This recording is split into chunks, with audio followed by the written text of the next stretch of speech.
ఎనలేని త్యాగాలతో బ్రిటిష్ సామ్రాజ్యవాదం మీద సుదీర్ఘ పోరాటం చేసి సాధించుకున్న స్వాతంత్రం యొక్క ఫలితాలు ప్రజలందరికీ చేరాలి అనేటటువంటి మహదాశయంతో ఆనాడు దేశ స్వాతంత్రం కోసం త్యాగాలు చేసిన వారు మేధావులు డాక్టర్ బాబాసాహెబ్ అంబేద్కర్ గారి ఆధ్వర్యంలో రాజ్యాంగ రచనా సభలో సుదీర్ఘంగా చర్చించి తయారు చేసుకున్నటువంటి భారత రాజ్యాంగంలో పేర్కొన్నటువంటి మౌలిక లక్ష్యాలకి భిన్నంగా మోడీ ప్రభుత్వం రాను రాను ఈ మొదటి పర్యాయం కన్నా ఈ రెండవసారి మళ్ళీ ప్రధానమంత్రిగా ఎన్నికైన తర్వాత ఆ రాజ్యాంగం విలువలన్నింటినీ కూడా ధ్వంసం చేస్తూ రాష్ట్ర ప్రభుత్వాల యొక్క హక్కుల్ని హరిస్తూ పార్లమెంటరీ ప్రజాస్వామ్యాన్ని నీటిపాలు చేస్తూ ప్రజల మధ్యన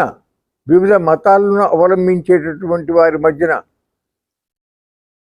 భేదభావాలని ప్రకోపింపజేస్తూ మెజారిటీ ప్రజల యొక్క ఓట్లతో అధికారంలో కొనసాగాలనే దుష్ట చింతనతో ఈనాడు వారి మీద దాడులు, అట్లాగే దళితులు, మహిళలు, ఆదివాసీలు, బలహీన వర్గాల వారి మీద చాలా పెద్ద ఎత్తున దాడులు జరుగుతూ ఉన్నాయి. నేషనల్ క్రైమ్స్ రికార్డు బ్యూరో కూడా ఆ విషయాన్ని స్పష్టంగా తెలియజేస్తూ ఉంది.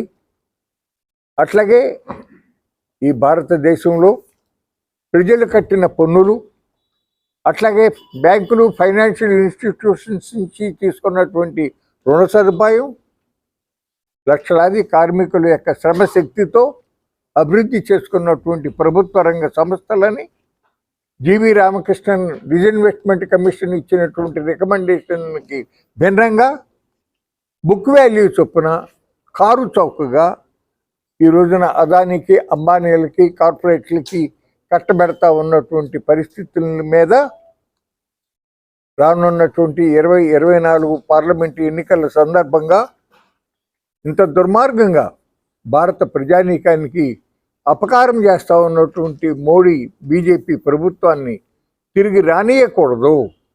అది వచ్చేటట్టయితే అంబేద్కర్ గారు సారథ్యంలో తయారైన రాజ్యాంగాన్ని కాలద్రోసి వేరే రాజ్యాంగం తీసుకొచ్చేటటువంటి పరిస్థితి జరుగుతూ ఉంది.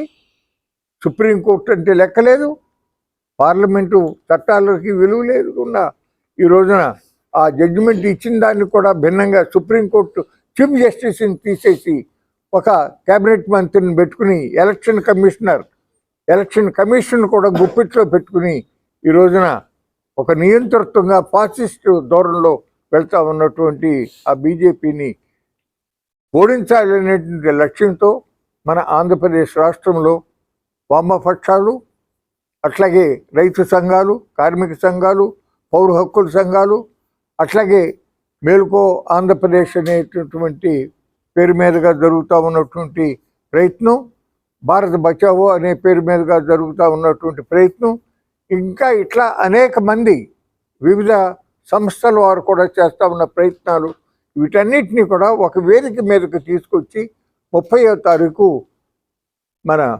ఎగ్జిబిషన్ సొసైటీ హాల్ ఏదైతే ఉందో ఆటోనగర్లో దాంట్లో ఒక సదస్సులో తిరిగి చర్చించి ఒక కార్యాచరణ రూపొందించి జనవరి 12వ తారీఖున విజయవాడలో పిబి సిద్ధార్థ కళాశాల ఆడిటోరియంలో చాలా పెద్ద ఎత్తున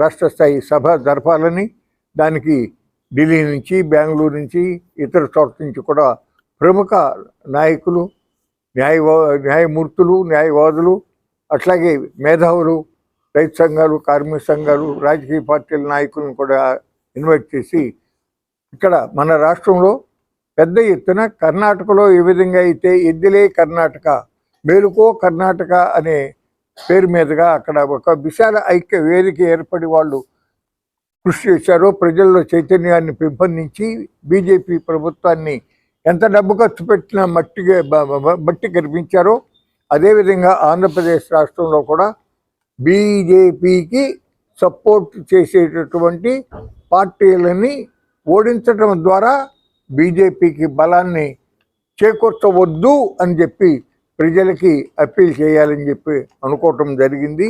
అందుకే ఈరోజు ఈ కార్యక్రమం నిర్వహించుకున్నాం. దానికి తప్పనిసరిగా మీ మీడియా వారు కూడా సంపూర్ణంగా సహకారం ఇవ్వండి. మీ మీడియా యొక్క గొంతు నొక్కుతూ ఉంది ఈ మోడీ ప్రభుత్వం. అప్రకటిత ఎమర్జెన్సీ నడుస్తూ ఉంది. మీరు వార్తల్ని సెన్సార్ చేసే అధికారాన్ని తీసుకుంది.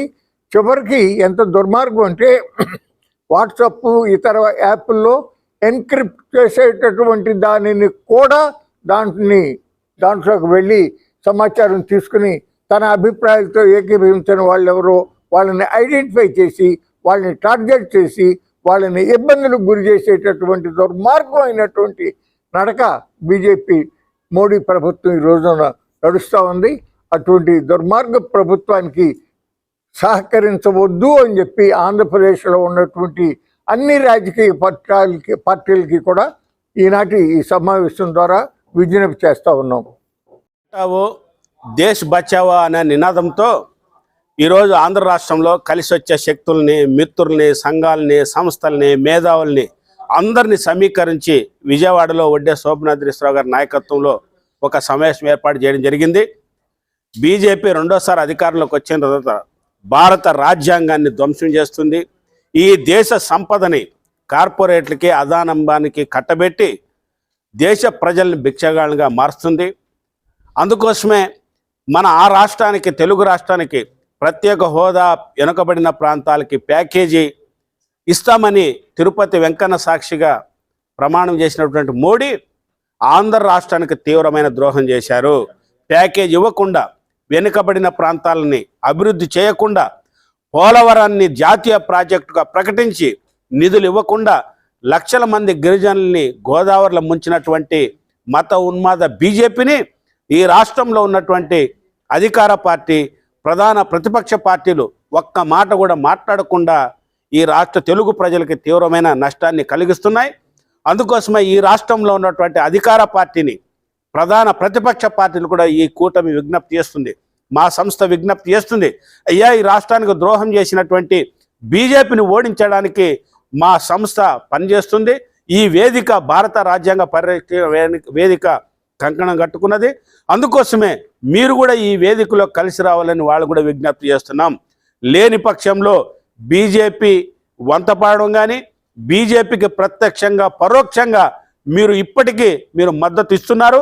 ఎప్పటికైనా బీజేపీకి వ్యతిరేకంగా చేసే పోరాటంలో మీరు కూడా కలిసి రావాలని విజ్ఞప్తి చేస్తున్నాం. లేని పక్షంలో తెలుగు ప్రజలకు మీరు కూడా ద్రోహం చేసిన వారని భావించాల్సి వస్తుందని మిమ్మల్ని కూడా హెచ్చరిస్తున్నాం.